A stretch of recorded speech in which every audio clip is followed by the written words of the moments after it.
Então, eu gostaria muito que vocês ficassem e ouvissem essa aula, porque ela não é grande, mas ela é de extrema importância para o seu entendimento, porque Yeshua é bem claro, a vida eterna é essa, que conheçam a Ti, ó Pai Santo, como único Elohim, e a mim, seu enviado. Amém? Rafael, mas a igreja não está salva, não é isso que eu estou falando, não. Eu estou falando que tem um erro que a gente precisa corrigir, amém? E o fato de ter um erro não significa que não esteja salvo. Significa que precisa corrigir, não é verdade? Nem sempre o aluno que está fazendo alguma matéria errada ali, necessariamente vai perder o ano. Pode ser que ele acerte, recupere e passe, não é verdade? Amém?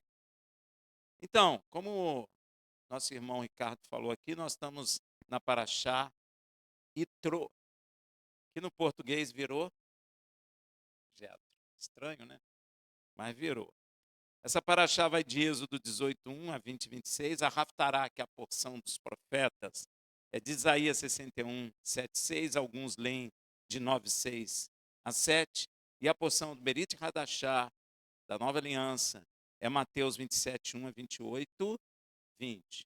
Ontem eu não comentei sobre a Paraxá, porque veio no meu coração o desejo de falar de Romanos 8, que é de extrema importância para a vida daqueles que creem que Yeshua é o Mashiach. E isso é muito relegado a segundo plano, porque Paulo fala assim, não existe nenhuma condenação para aqueles que estão em Yeshua, não é? Fala isso. Só que ninguém termina de ler, só fala isso. Mas o resto está escrito assim, ó, não existe condenação nenhuma sobre aqueles que estão em Yeshua HaMashiach e não andam segundo a carne, mas segundo o Espírito. Então, a coisa não é tão simples como as pessoas pregam. Para que não haja nenhuma condenação sobre mim, eu tenho que estar em Yeshua e mais, tenho que andar segundo o Espírito. Porque se eu andar segundo a carne, haverá condenação sobre minha vida. Amém? Aquilo veio no meu coração e ontem nós ministramos só um pouquinho a respeito desse assunto. Hoje, dessa porção, eu quero comentar sobre a Haftará, que é Hanavi Isaías. Amém? Profeta Isaías. Isaías teve um ministério longo no meio de Judá. Para você ter ideia, mais ou menos, ele profetizou 40 a 50 anos em Judá. Eu acho, não tenho certeza, mas é o mais longo ministério entre os profetas, eu acho que é Isaías. Ele cobriu o reinado de Uzias, chamado também de Azarias. Tem gente que faz uma confusão, né? Uzias também era chamado de Azarias. Jotão, Acás e o rei Ezequias. Amém? Então ele profetizou durante um longo tempo em Judá. E o que iremos comentar hoje começa lá em Isaías 6:1, dizendo assim, ó, no ano em que morreu o rei Uzias, nós não falamos que ele reinou também, que ele profetizou também, no rei Uzias, né, também chamado Azarias, eu vi Adonai assentado sobre um alto e sublime trono, e as orlas do seu manto enchiam o templo. Eu já vi muita gente falando que Isaías viu Yeshua. Não é Yeshua aqui, é o Pai. Amém? Isaías teve uma visão do Pai sentado no trono. E o manto dele enchia todo o templo, provavelmente a glória dele enchia todo o templo, acredito. E essa é a mesma visão dada ao profeta Micaías. Não sei se você já viu. quando houve uma aliança entre o rei de Israel, Acabe, e o rei de Israel, Jeosafá. Lembra disso? Hein? Lá em 1 Reis 22, versículo 19. Micaías prosseguiu: ouve, pois, a palavra de Yud-Re-Vav-Re.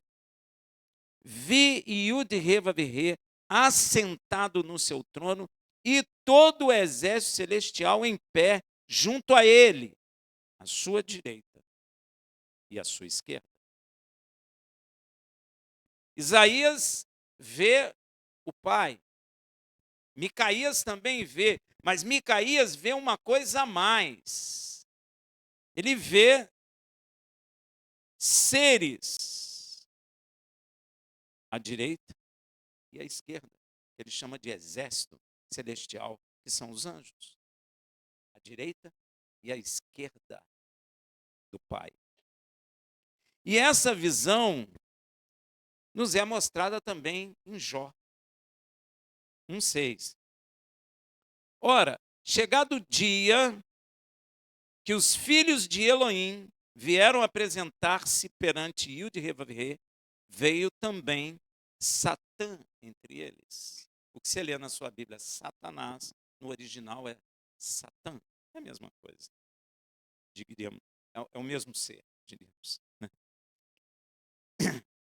Então, em Jó, nós vemos a mesma reunião que Micaías viu lá em Jó 2:1 também. Chegou outra vez o dia em que os filhos de Elohim vieram apresentar-se perante Yud-Re-Vav-Re, e veio também Satã entre eles apresentar-se perante Yud-Re-Vav-Re. Bom, primeira coisa que você tem que reparar é que em Jó está explicando que essas reuniões são repetitivas. Rafael, de quanto em quanto tempo? Não sei, mas elas se repetem, porque Jó fala que viu uma reunião do Senhor com todos os anjos, e depois o que ele fala? Ó, chegou outra vez o dia. Olha aí, ó, outra vez o dia.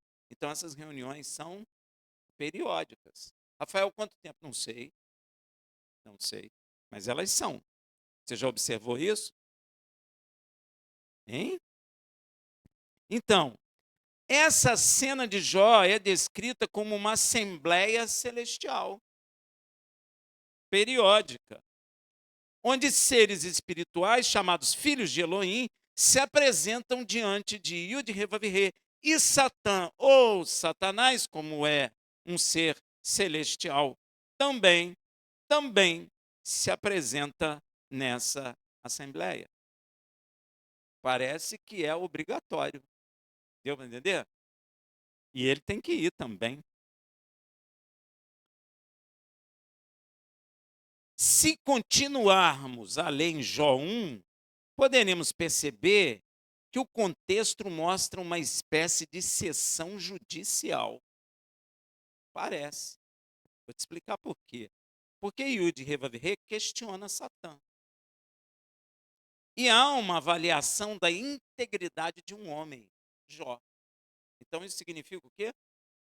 Julgamento. Juízo. Ó, o Senhor questiona Satã e Satã questiona Jó, né? Vamos dizer assim. É como se fosse um tribunal em que o caráter de Jó, a vida de Jó, a integridade de Jó está sendo posto em julgamento. Vamos ver lá em Jó 1, de 7 a 10. Ó. Então, Yud-Re-Vav-Re disse a Satã: de onde vens? Interessante, né? E Satã respondeu a Yud-Re-Vav-Re e disse: de rodear a terra e passear por ela. E disse Yud-Re-Vav-Re a Satã: observaste tu o meu servo Jó? Porque ninguém há na terra semelhante a ele, um homem íntegro e reto, temente a Elohim e que se desvia do mal. Então respondeu Satã a Yud-Re-Vav-Re e disse: porventura teme Jó a Elohim em vão? Debalde, né? Não é com muito balde, não, viu, gente? Debalde é em vão. Rafael, por que debalde? Porque antigamente usava esse termo, hoje não usa mais, né? Porventura tu não cercaste de sebe a ele e a sua casa e tudo quanto tem? Ó, Satanás está questionando a integridade de Jó. Ó, Jó te adora, sabe por quê? Isso que ele está dizendo. Porque tu deu carro novo para ele, casa na praia, filhos saudáveis, viagem para a Europa. Então ele te adora em vão. Porque se tu tirar tudo isso dele, ele vai blasfemar contra ti. Ó, nós estamos num tribunal. Amém, meu irmão? Deu para entender direitinho? Então, a obra de suas mãos abençoaste, e o seu gado se tem aumentado na terra. Então há o quê?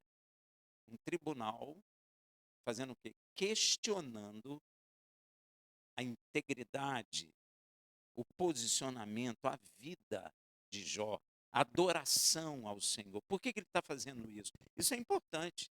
A questão do diabo aqui no tribunal é por que ele está fazendo isso? Sabe por que ele está fazendo? Porque o Senhor encheu ele de. A gente não fala, eu estando com muita grana e tudo, é fácil adorar o Senhor. Eu quero ver sim. A gente não fala isso? Hein? Fala ou não fala? Pois é. Então, essas passagens revelam que Yud Revavirê, nosso Pai Celestial, convoca e reúne com frequência periódica em assembleia os seres celestiais. Vou fazer uma pergunta, mudou? Continua sendo. Quando, Rafael? Não sei. Pergunta ao Senhor. Que são os anjos. Para ouvi-los, Deus os ouve. Ele não ouviu Satanás? Deus ouve os anjos. E para lhes transmitir suas ordens, delegando-os missões, a fim de que sua vontade seja cumprida aqui na terra. Então Deus reúne em assembleia os anjos e questiona eles, os anjos falam com o Senhor e o Senhor estabelece missões para cada anjo, para que a vontade do Pai seja estabelecida na face da terra. Quer ver um exemplo? Vou te dar um exemplo. Yeshua nasceu. Vieram anjos, não vieram? Mas para estabelecer a vontade do Pai, já era a vontade do Pai ele nascer, por isso vieram anjos. Para estabelecer a vontade dele, o imperador queria matar o menino que nasceu. Aí Deus enviou um anjo em missão para avisar a família de Yeshua para ir para o Egito, porque o imperador ia procurar matar o menino. Deu para entender? Então Deus comissionou um anjo. Teve lá a assembleia e ele falou: você aí vai lá e avisa a família de meu filho para que vá para o Egito. Amém? Então, podemos perceber que Satã é o único dentre daqueles da Assembleia Celestial a quem Yud Revavirê dirige a pergunta: de onde vens? É o único. Ele não perguntou aos outros anjos, e na realidade tem miríades de milhares de milhões de seres, não tem? Mas ele só dirige essa pergunta a Satã: de onde vens? Você nunca se preocupou com isso, gente? Eu sempre me preocupei. Falei, por quê? Por que não perguntou o outro? Porque a gente não sabe o nome dos outros. Mas por que não perguntou a Gabriel? Ou a Miguel? Isso tem uma resposta. Essa questão não é, essa pergunta não é feita a nenhum dos outros anjos presentes. O que sugere que este ser, Satã, não anda segundo as ordens divinas. Anda somente segundo o que ele quer. Então o Senhor perguntou: de onde vem? Ou seja, ele não estava numa missão estabelecida do Senhor. Deu para entender? Ele não rodeia a terra ou passeia por ela como um mensageiro comissionado de Yud Revavirê. Não. Ele faz isso porque ele quer. é diferente. Te respondeu? Amém? É isso. Ele rodeia a terra segundo a sua própria vontade. Deus não comissionou ele de fazer isso, nem de rodear a terra, nem de passear por ela. O texto não apresenta nenhuma indicação explícita de que Satanás esteja cumprindo uma missão divina ao percorrer a terra. Não faz isso. Apenas Satanás disse que percorreu a terra. E se Deus perguntou, é porque ele não mandou. Você quer ver um exemplo disso? Lembra de Gênesis? Deus foi visitar Adão e falou: Adão, onde tu está? Por que Deus pergunta? Porque não foi Deus que mandou ele esconder. Foi ele que se escondeu por causa do pecado. A mesma coisa aqui. De onde você vem? Aonde você está? Estou passeando na terra. E ele tem que responder. Amém? Ó, o que se revela é que ele foi rodear a terra e passear por ela por vontade própria, mas ainda assim precisa se apresentar diante de Yud-Heh-Vav-Heh e prestar conta de suas ações. Deus não perdeu o domínio das coisas, não é? Deus continua com domínio de tudo e sobre todos. A palavra de Deus diz que os demônios sabem que existe um só Deus e estremecem. Então, continua o Satanás, ainda que rebelde, subjugado a Yud-Heh-Vav-Heh, não é? Todos os anjos do Senhor vêm à terra para executar missões estabelecidas por Yud-Heh-Vav-Heh, como revelado também lá em Zacarias 1, de 7 a 10. Ó, aos 24 dias do mês, 1/10, que é o mês de Shevat. Nós estamos em que mês? Se você está acompanhando. Mês de Shevat.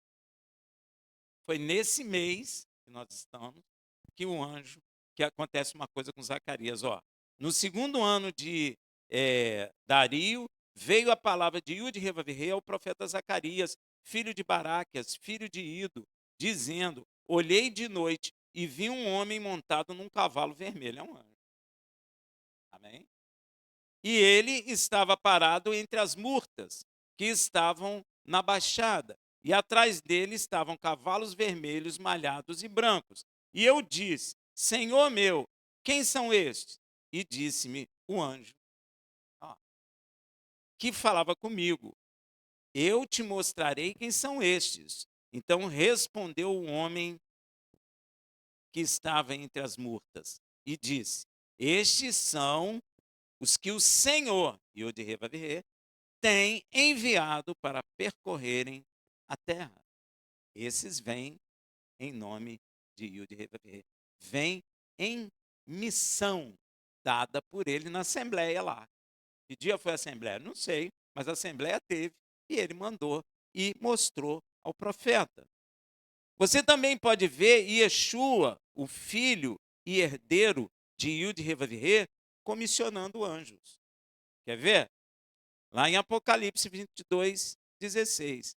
Eu, Yeshua, enviei o meu anjo. Amém? Ó, para dar a vocês, a igreja, este testemunho concernente às igrejas.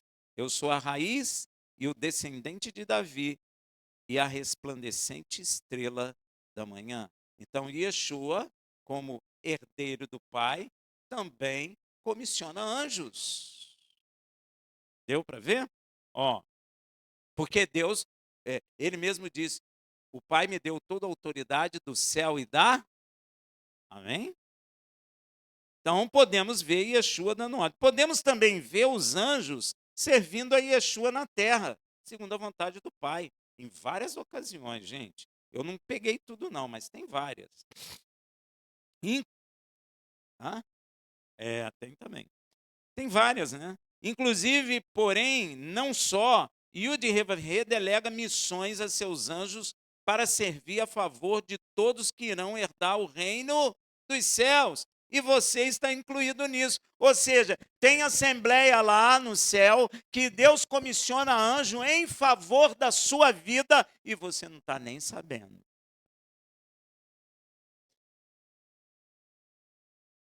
Você pensa assim: ah, Senhor, eu estou sozinho.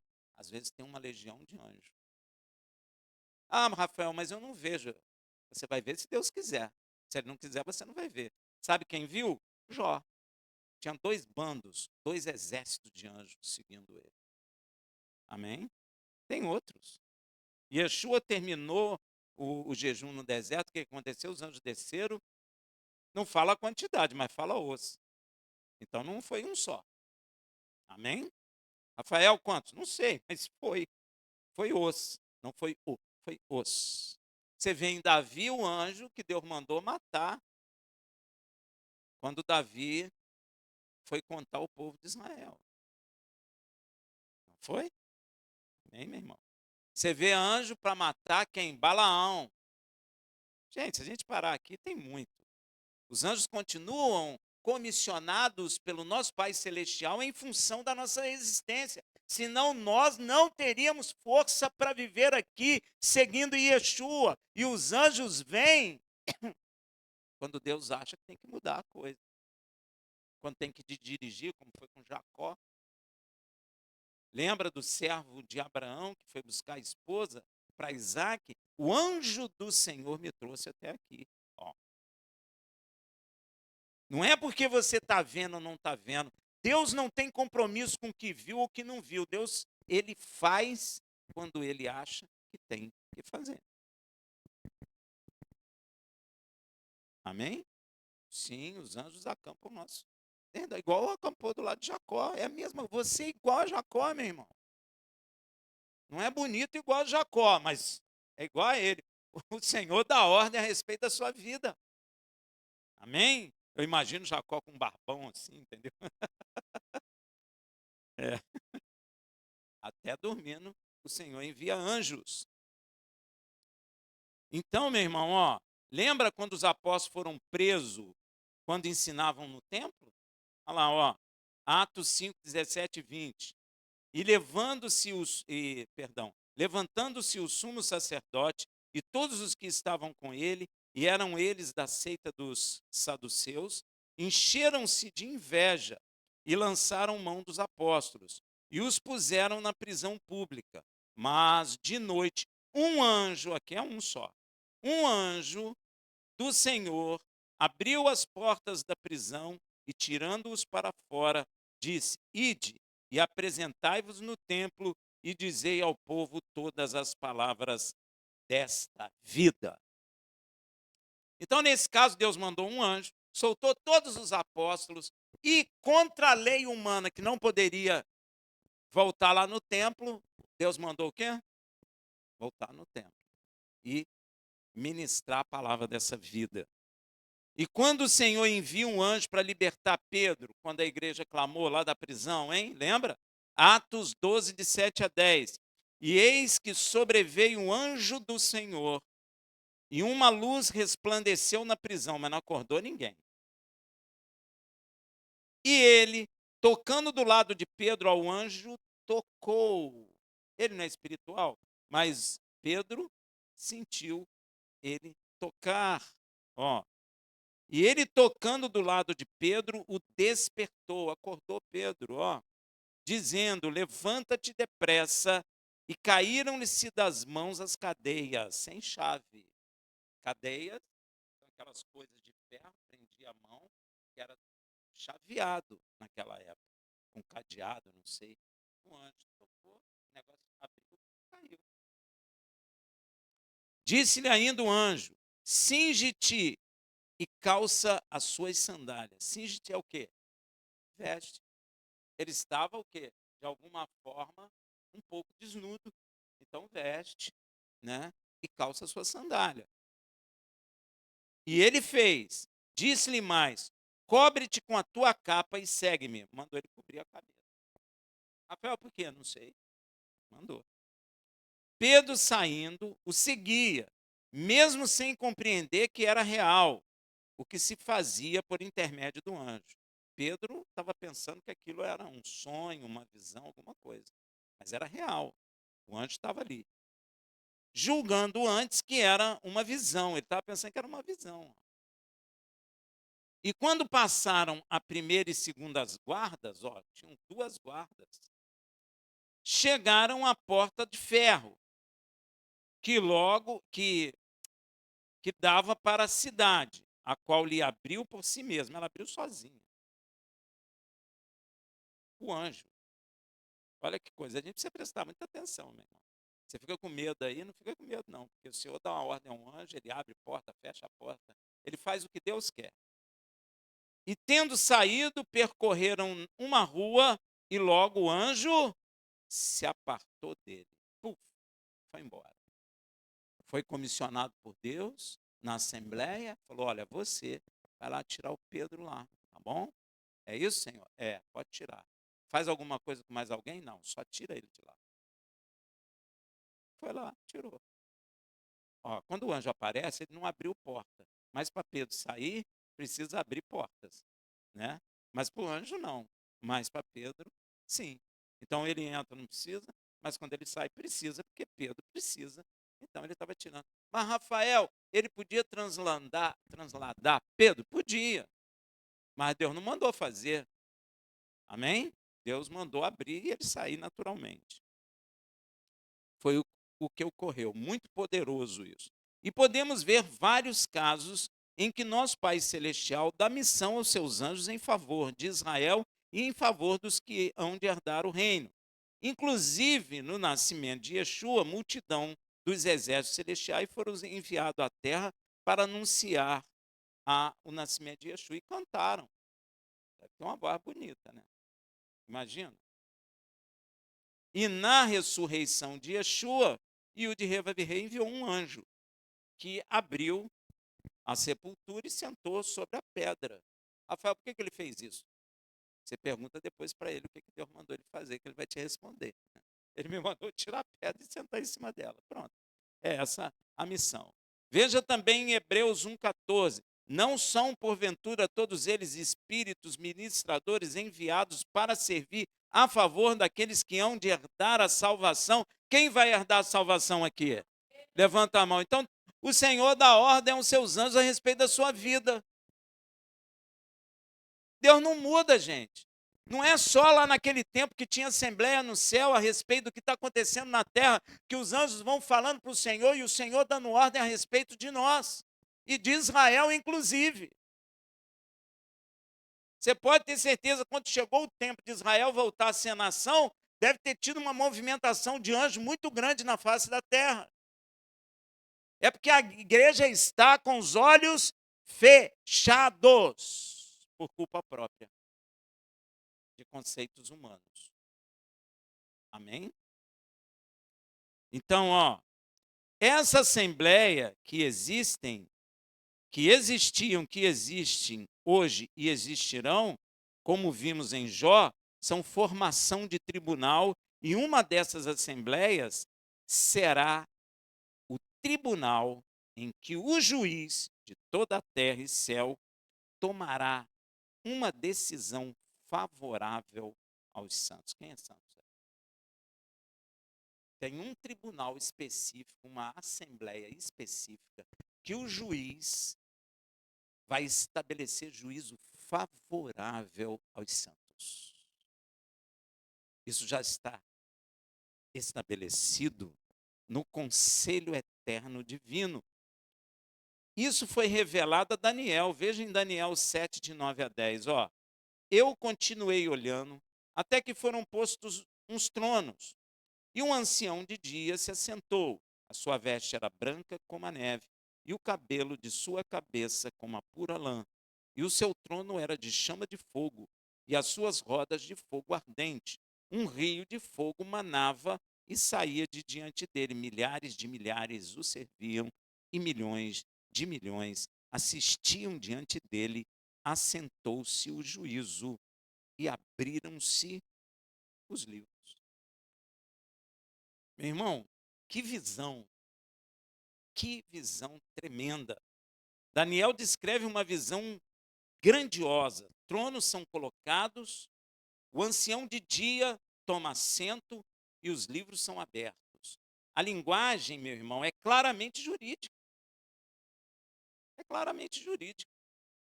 Olha aí, evocando a imagem de um tribunal celestial. Esses livros representam o que? Registro. Livro é o quê? É para registrar.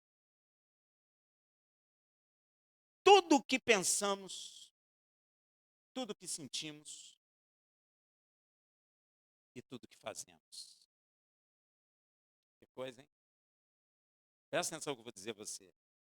Tudo que você pensa, tudo que você fala, tudo que você sente, tudo que você faz, está sendo registrado hora após hora, dia após dia, mês após mês, ano após ano. Tudo registrado. Tudo. Seu nomezinho lá, dia tal, hora tal, fez isso, fez aquilo, papapá, pensou isso, está tudo lá. Rafael, é verdade? Sim. Pura, mas pura verdade. E esses livros serão abertos no juízo. Então, Daniel está descrevendo um tribunal que vai julgar, não é? Tudo o que pensamos, sentimos e praticamos está cuidadosamente anotado neles. É uma cena solene de julgamento, onde as decisões divinas serão tomadas com base nesses registros.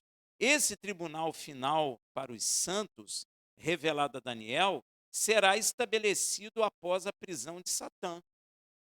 Ele foi preso, esse tribunal vai se reunir. Quando ele não poderá mais enganar as nações, nem apresentar acusações diante do tribunal celestial contra a humanidade. Nesse tribunal ele não vai aparecer.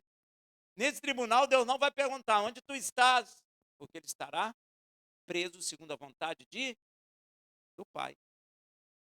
Amém? Como fez, ele não vai poder fazer o que fez contra Jó, até completar 1000 anos. Depois ele vai ser solto de novo. Veja em Apocalipse 20, versículo 4. É a mesma visão. E vi tronos, e assentaram-se sobre eles, e foi-lhes dado o poder de julgar. E vi as almas daqueles que foram degolados pelo testemunho de Yeshua e pela palavra de Yud-Heh-Vav-Heh, e que não adoraram a besta, nem a sua imagem, e não receberam o sinal em suas testas, nem em suas mãos, e viveram e reinaram com Machia durante 1000 anos. Aqui, na realidade, descreve a totalidade dos santos. Quem são eles?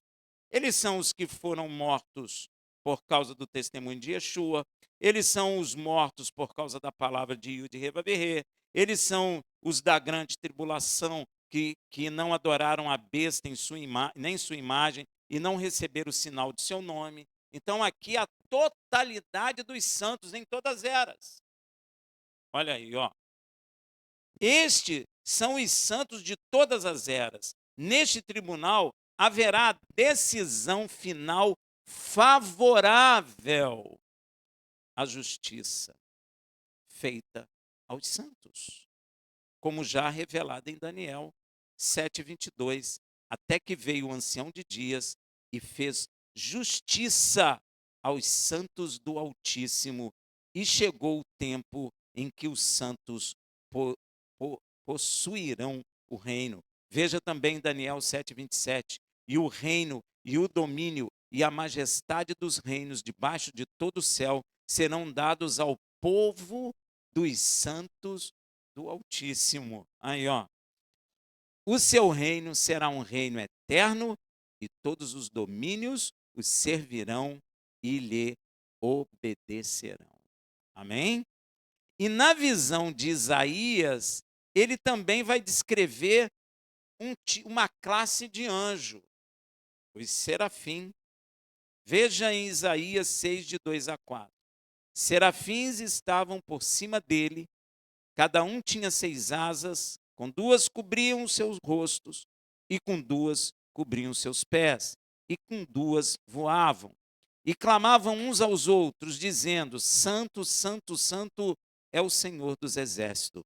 Toda a terra está cheia da sua glória, e os umbrais das portas se moveram à voz do que clamava, e a casa se encheu de fumaça, de glória, não é?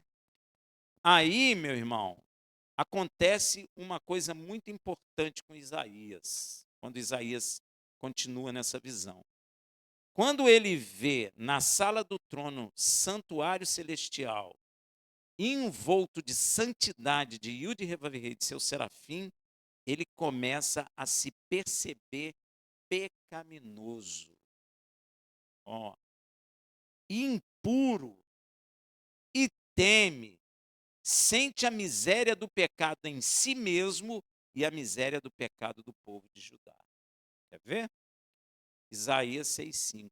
Então disse eu, ai de mim, ó, se sentiu miserável por causa da proximidade da santidade do Criador e seus anjos. Então ele se sentiu miserável, imundo. Então disse eu, ai de mim, pois estou perdido, vou morrer, porque sou homem de lábios, era um pecador, e habito no meio de um povo de impuros, e os meus olhos viram o rei, viu o pai, e o de Revavirê, o Senhor dos exércitos. Aí, meu irmão, vai ocorrer um fato no mínimo curioso, que talvez poucos prestem atenção. Veja em Isaías 6, de 6 a 7. Porém, um dos serafins voou para mim, trazendo na sua mão uma brasa viva que tirara do altar com uma tenaz. E com a brasa tocou a minha boca e disse: eis que isto tocou os teus lábios, e a tua iniquidade foi tirada, e expiado o teu pecado. A pergunta é: como assim? Isaías teve seus pecados perdoados e expiados sem derramamento de sangue? Vocês nunca pararam para pensar nisso, gente? Gente, vocês precisam meditar nas Escrituras.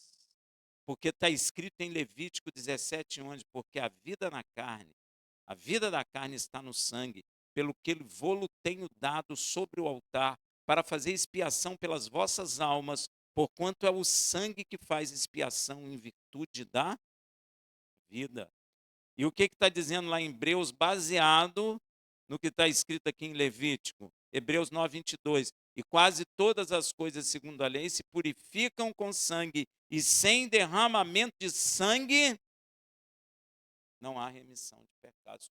Como então Isaías, o pecado e a iniquidade dele se passou porque encostou uma brasa do altar em sua boca?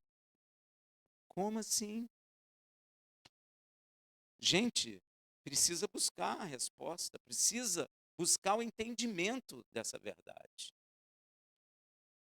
Mas eu fiquei meditando na palavra, eu tinha até falado com o pastor Lúcio. Eu fiquei meditando, até conversei com ele, falei, meu Deus, que coisa esquisita, não foi, pastor? Eu falei, ué, então, como é que Isaías é perdoado sem derramamento de sangue? E a palavra está dizendo que é necessário derramamento de sangue. Meu irmão, quando entra esse negócio no meu coração, eu fico até entender. E pela misericórdia do Senhor, eu fiquei meditando na palavra e acabei encontrando mais problema. Eu vi vários momentos no ministério de Yeshua que ele perdoa pecado antes da sua morte no madeiro. Arrumei mais problema ainda. Eu falei, caramba, agora tenho mais um problema. Como é que eu resolvo isso? Várias vezes eu fui na Bíblia lá, eu falei, meu Deus, em vez de melhorar, eu piorei a coisa. Agora, como é que eu resolvo isso? Esses episódios são importantes porque eles vão validar o que aconteceu com Isaías. Eu comecei a ler, meu irmão, não trouxe todos, mas eu trouxe alguns. Lembra do paralítico de Cafarnaum, em Mateus 9, de 2 a 6? Ó, Yeshua, vendo a fé deles, disse ao paralítico, filho, tem bom ânimo, perdoados são os seus pecados. Opa, sem derramamento de sangue. Olha aí, ó. E eis que alguns dos escribas diziam entre si, ele blasfema. Mas Yeshua, conhecendo os seus pensamentos, disse, por que pensai mal em vossos corações? Pois qual é mais fácil? Dizer, perdoados te são os teus pecados, ou dizer, levanta-te e anda. Ora, para que saibais que o Filho do Homem tem na terra autoridade para perdoar pecado, disse então ao paralítico, levanta-te, toma a tua cama e vai para a tua casa. Gente, não teve derramamento de sangue. Ele não foi no templo, ele não derramou sangue. E nem derramou o sangue dele. Mas ele tem autoridade para perdoar pecado. Ele falou. Pois é, mas sem derramamento de sangue. Falei, meu Deus, em vez do Senhor me ajudar, o Senhor está complicando mais ainda. Eu não estou entendendo esse negócio. Vi também os escribas acusam Yeshua de blasfêmia, pois somente Yud Revavirê pode perdoar pecado. Ele responde que o Filho do Homem tem autoridade para isso. Dado por quem? Yud Revavirê, o Pai. O episódio da mulher pecadora que trouxe um vaso de alabastro cheio de bálsamo, que correu quando Yeshua estava reclinado à mesa na casa de um dos fariseus que havia convidado. Durante o banquete, ela se aproximou e, em profunda contrição, começou a ungir os pés do mestre com as suas lágrimas, enxugando com seus próprios cabelos. Em resposta ao fariseu que criticava Yeshua por permitir aquela mulher fazer isso, Yeshua responde para ele em Lucas 7, 44, 47. Olha o que ele fala. E voltando-se para a mulher, disse a Simão: vês tu essa mulher? Entrei em tua casa e não me deste água para meus pés, mas esta regou meus pés com lágrimas e as enxugou com os cabelos de sua cabeça. Não me deste ósculo, mas esta, desde que entrou, não tem cessado de me beijar os pés. Não me ungiste a cabeça com óleo, mas esta ungiu os meus pés com unguento. Por isso te digo que os seus muitos pecados lhes são perdoados. Ó, não tem derramamento de sangue.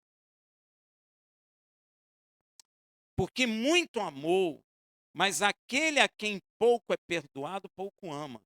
E disse a ela: os teus pecados te são perdoados, sem derramamento de sangue. Tem outros casos, com uma mulher adúltera, com Zaqueu, que ele disse, hoje entrou salvação na sua casa, o que envolve salvação, perdão de pecado. Não é? Salvação envolve perdão.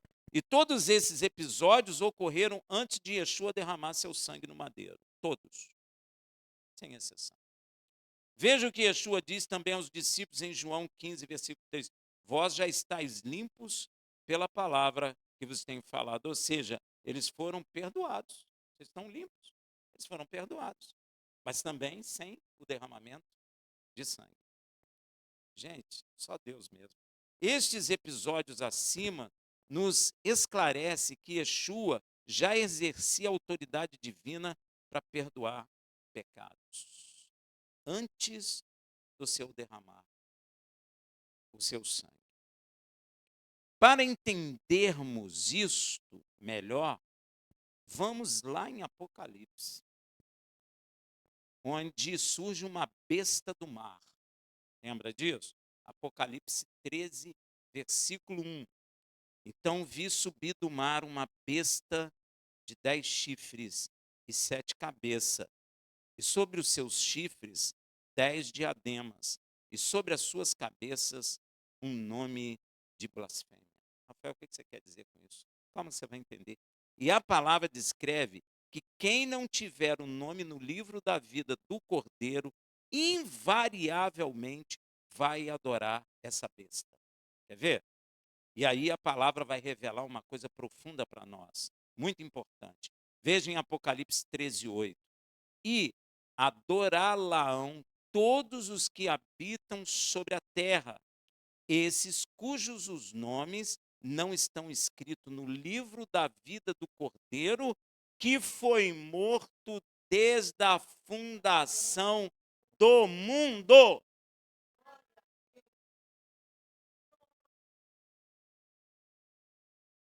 Ah? É. E essa verdade de que o Cordeiro foi morto desde a fundação do mundo é reforçada lá em 1 Pedro 1, 19 e 20. Eu não copiei tudo, mas eu coloquei aqui que foi dito que Yeshua foi conhecido antes da fundação do mundo, mas manifesto no fim dos tempos. Como entender tudo isso?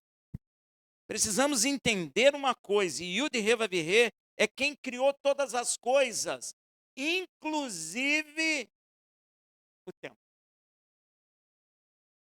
Imagina comigo aqui, imaginar não é pecado.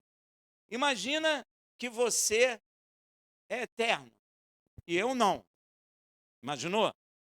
Como é que você me vê? Você me vê ontem, você me vê hoje e você me vê amanhã. Mas para você, o meu ontem, o meu hoje e o meu amanhã é uma coisa só. Porque você não está dentro do tempo. Você está fora do tempo. Deu para entender? Hein? Isso é importante.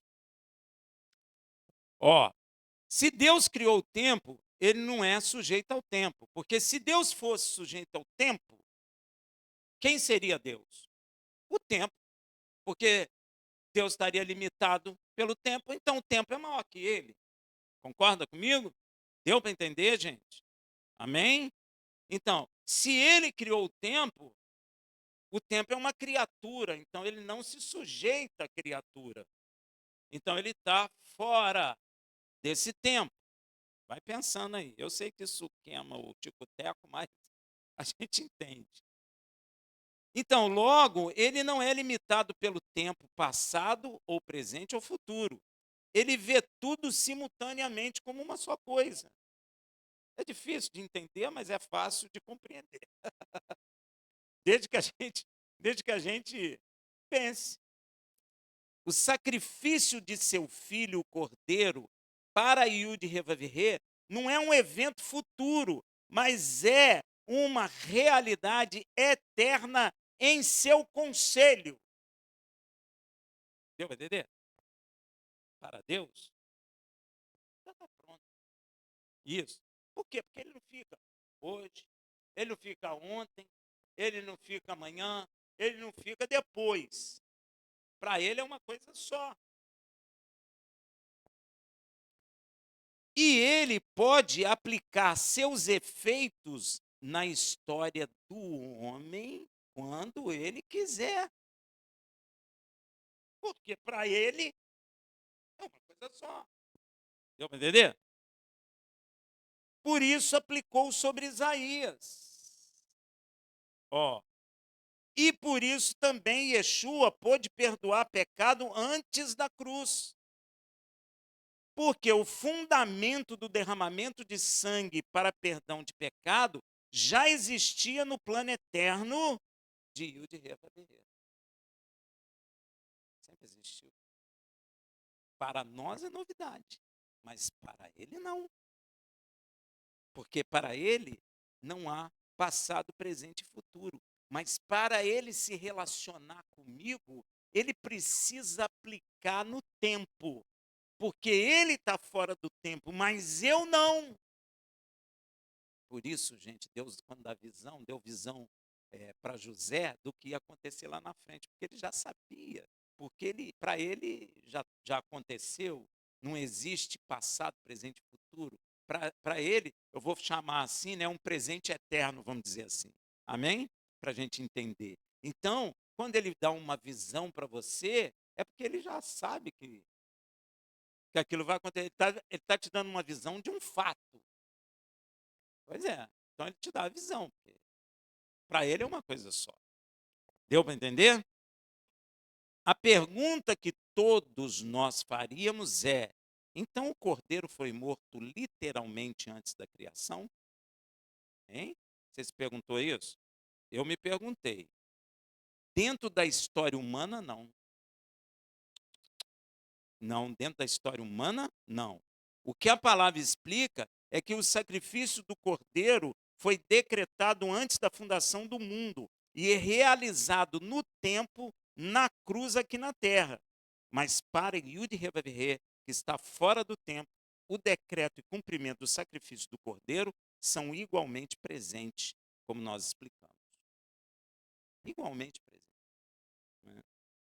Presta atenção, Yud Revavirê, seu filho Yeshua e os anjos habitam na eternidade, não tem tempo. A visão deles é outra, é diferente da nossa. O tempo é uma criatura de Yud Revavirê. O que Yud Revavirê decreta na eternidade se cumpre inevitavelmente no tempo. Deu para entender? Lá na eternidade ele estabelece uma coisa, obrigatoriamente no tempo é estabelecido.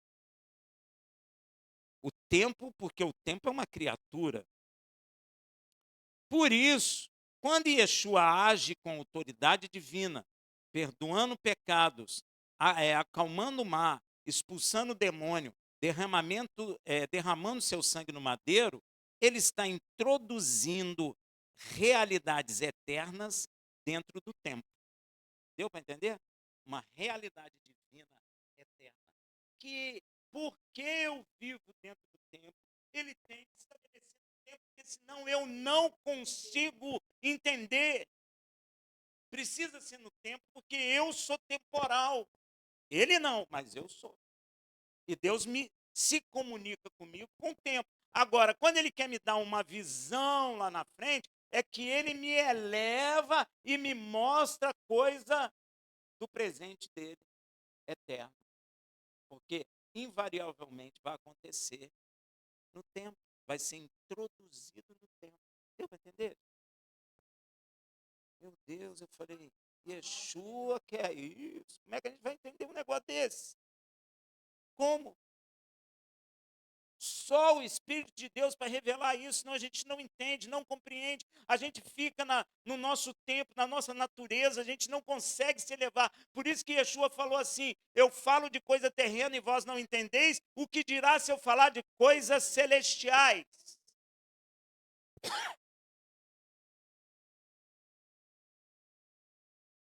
Pois é, ele já não fala. Você vai ver que na Bíblia tem sempre isso. Falou com Abraão, ó. Deus abriu para Abraão, que é uma coisa já estabelecida por ele, mas que seria introduzido no tempo uns 300 anos depois. Pois é, ele já fala. Quando ele quer, ele revela. Ah, Rafael, por que ele não revela toda hora? Gente, mesmo porque a gente ia ficar confuso, você não ia entender. Nós somos temporais, cara. Você invariavelmente hoje vai dormir, vai acordar no outro dia. Então, nós somos feitos para isso, para o temporal. Então, para nós é difícil compreender coisa que não tem limite de tempo. É muito difícil, gente. Para pensar. Pois é. Pois é, muito difícil isso. Isso é extremamente complexo para nós. Às vezes, Deus nos dá uma revelação do fato, mas para a gente, eu até falei com o pastor Lúcio, eu entendi, mas como é que eu escrevo isso? Eu não sei. Eu não sei como é que eu ponho isso, porque eu entendi, mas agora, como é que eu vou expressar isso? Eu não sei. Eu tenho que orar e falar, Senhor, me dá sabedoria, porque eu não sei como explicar isso. Eu entendo, mas não sei como explicar, como colocar. Porque pode ser que alguém entenda errado o que eu estou falando. Porque não é uma coisa simples. Ele faz irromper no tempo as realidades eternas estabelecidas por ele. Gente, eu vi uma coisa então agora que eu vou contar para você, meu irmão, só o Espírito de Deus mesmo. Não tem como a gente ver isso. Ou ele transporta dimensões da eternidade para dentro da história humana. Eu não tenho palavras, gente, eu vou pegando as palavras. O sacrifício de Yeshua, Hamashia, é eterno em valor. Seus efeitos podem ser aplicados antes ou depois da cruz no tempo aqui na terra. O perdão concedido ao profeta Isaías e por Yeshua antes de morrer não é ilegal, mas baseado no decreto eterno de Yud Revavirê. É por isso que Yeshua diz de si mesmo. Presta atenção, agora você vai entender o que Yeshua diz de si mesmo em João 8,58. Respondeu-lhe Yeshua, em verdade vos digo, que antes de Abraão existisse, eu sou. Aí, ó. Dá nó, né? Ou, se não dá nó, o cara nem presta atenção nisso, larga para lá. Ó, veja, antes de Abraão, para o momento em que Yeshua falou isso, já é passado para nós, não é? Porque Abraão existiu uns 200 anos antes de Yeshua, 200 anos mais ou menos, de Yeshua. Mas quando ele diz eu sou, ele usa, como eu estou chamando, o presente eterno. Porque se ele é até no passado, então ele está falando da eternidade. Ele não está falando de quando ele nasceu aqui. Você entendeu? Ele está falando de uma existência no plano eterno. Antes de Abraão existir, eu sou. Aqui, ó. Aqui em cima. Ele não está falando daqui, ele está falando daqui. Ele está ensinando a gente. Então, ó, ele usa o presente eterno. Por isso, o sacrifício do Cordeiro é eterno. A redenção é eterna. A graça é eterna. O sacrifício é eterno no conselho divino e histórico na cruz aqui na terra. O sacrifício é eterno no conselho divino, mas não tem que ser estabelecido para nós no tempo. Então, no tempo, é a cruz. Deu para entender? Por isso que ele foi morto antes da fundação do mundo. E histórico na cruz aqui na terra. Assim como Yeshua, o Filho do Homem, é o intercessor. Presta atenção nisso, meu irmão. Isso quase que saiu fumacinha na minha cabeça. Mas olha só. Assim como Yeshua, o Filho do Homem, é o intercessor entre Yud Revaverê e a humanidade, trazendo a reconciliação do homem com seu Criador, também o eterno de Yud Revaverê e o temporal do homem só se encontram em Yeshua HaMashiach. Você entende isso, gente? Hein? O eterno de Deus e o temporal do homem só se encontram em Yeshua HaMashiach. Então, ele é muito mais do que nós estamos imaginando ou pensando. Ele reconcilia a nós com o Pai, mas nele encontra o eterno de Deus no temporário do homem. Isso é tremendo. Vai entender isso? Vai entender? Eu estava falando com o pastor Lúcio, como é que eu ponho isso no papel? Não sei. Como é que eu explico isso? Não sei. Tentei explicar, vocês entenderam? Mas é difícil. É difícil, meu irmão. Então, as coisas de Deus são muito maiores do que nós estamos imaginando. Por isso que as pessoas trocam as coisas de Deus pelas coisas do mundo, porque elas não compreendem, elas não penetram na profundidade da verdade, da eternidade, ela não entende. Ela entende uma eternidade como um tempo, um momento temporal lá na frente. Não! Se tu andar em espírito, tu anda como na eternidade. Por isso que Yeshua falou assim, mesmo morto, viverá. Para ele, nós já estamos vivos na eternidade. Só falta o temporal. Só falta ele aplicar no temporal. Assim como ele aplicou a cruz no temporal, assim como o filho dele veio no temporal, ele é filho dele na eternidade, mas se fez filho dele aqui na terra, filho do homem, no temporal, porque nós somos temporais. Deus nos criou assim. E Deus não quebra a sua criação. Deus não destrói a sua criação. Ele trabalha conosco dentro daquilo que ele criou, dentro da possibilidade humana. É claro que tem coisa que nós não vamos entender por enquanto. Mas as coisas, gente, isso entrou no meu coração, parecia uma flecha. O tempo, a eternidade de Deus e o temporal do homem se encontram em Yeshua HaMashiach. Meu Deus, eu falei, Senhor, que coisa tremenda, que coisa tremenda. Que é isso? Meu Deus, quem pode criar um negócio desse? Só Deus. Pois é, porque eles são espirituais, eles sabem. Pois é, eles sabem. Mas Yeshua no temporal concorda, não concorda? Pois é isso mesmo, irmão. Mesma coisa mesmo. Agora está tudo explicado. Que um ano para Deus é como 1000 anos, e 1000 anos como não faz diferença, porque Deus está aqui. Ele não está sujeito ao tempo, e nem poderia estar, porque Ele é Criador. E isso entorta o tico-teco, não entorta, gente. Pois é, pois é. Antes dele existir. Agora você imagina, como é que a gente vai pensar essas coisas? Por isso tem que estar no Senhor, tem que estar jejuando, orando, buscando a presença do Senhor, adorando o Senhor. Precisa fazer isso para que Deus vá abrindo para nós. Deus prometeu que ia encher isso aqui de água, gente. Não fique emborcado para você não afogar, porque na visão eu falei assim, Senhor, aqueles ali estão emborcados, vai entrar água no nariz deles. Deus não me falou nada.